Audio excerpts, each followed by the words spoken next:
I've had a number of people in the comment section asking, what is FA?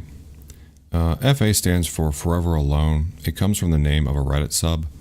Originally, the Reddit sub was a meme sub with that FA guy. If you've ever seen him, it comes from 4chan.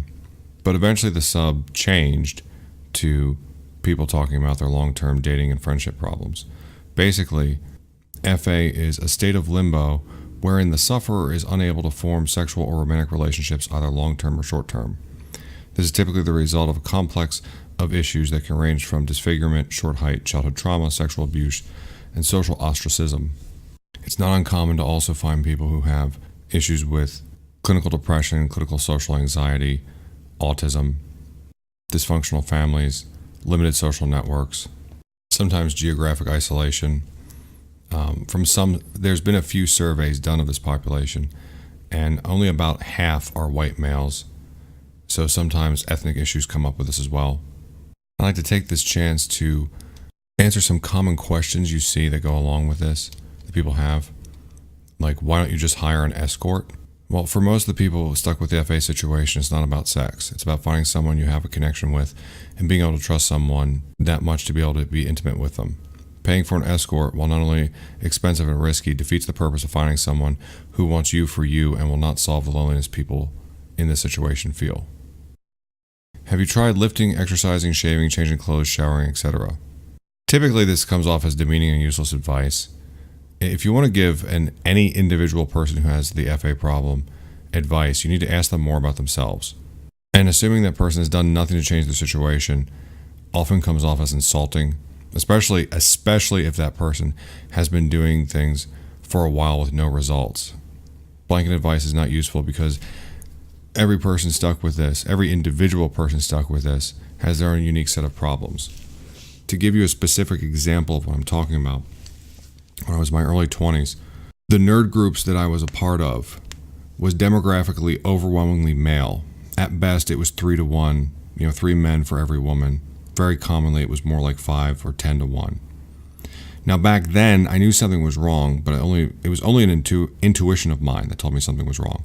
I couldn't have spelled out for you the problem, in part because I was young and I never saw the world any other way, and I couldn't figure out how people were meeting people.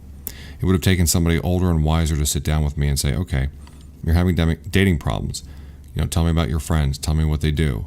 And then as the conversation went on, the older, wiser person would have said, hey, you've mentioned a whole lot of men's names and very few women's names. How often do you meet new women? How many women are in your social circles?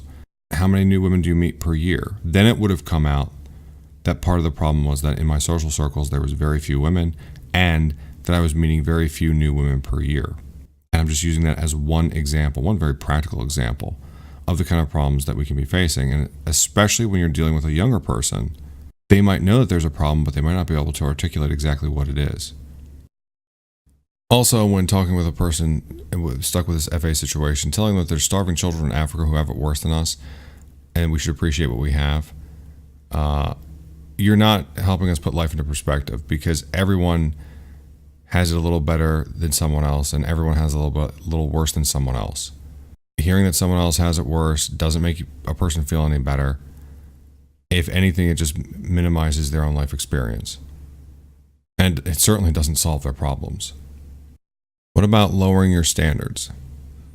Well, standards are what keeps people from having unfulfilling relationships. And you'd have to first talk to the person to figure out if their standards are unrealistic at all to begin with. A lot of times people want to paint us as only waiting for 10 out of 10 supermodels. Well, I've got bad news. Most of us, especially the men, have spent a lifetime being shot down by, at best, average women. And I can't imagine how fulfilling a relationship would be if you're willing to date women you don't even have a basic spark of chemistry with. Because to go back to that first thing about the companionship, if you're trying to find someone you have a connection with, someone you can trust and be able to be intimate with, well, just dating anyone to date them is not going to solve that problem at all. Oftentimes people stuck with a situation are accused of wanting perfection. I suspect the people who are making this kind of accusation are projecting their own thought processes onto us. If dating is a marathon, we're not shooting to run that marathon in the perfect amount of time. A lot of us are just trying to find the starting line. Another common thing is that we're told we're not entitled to a significant other.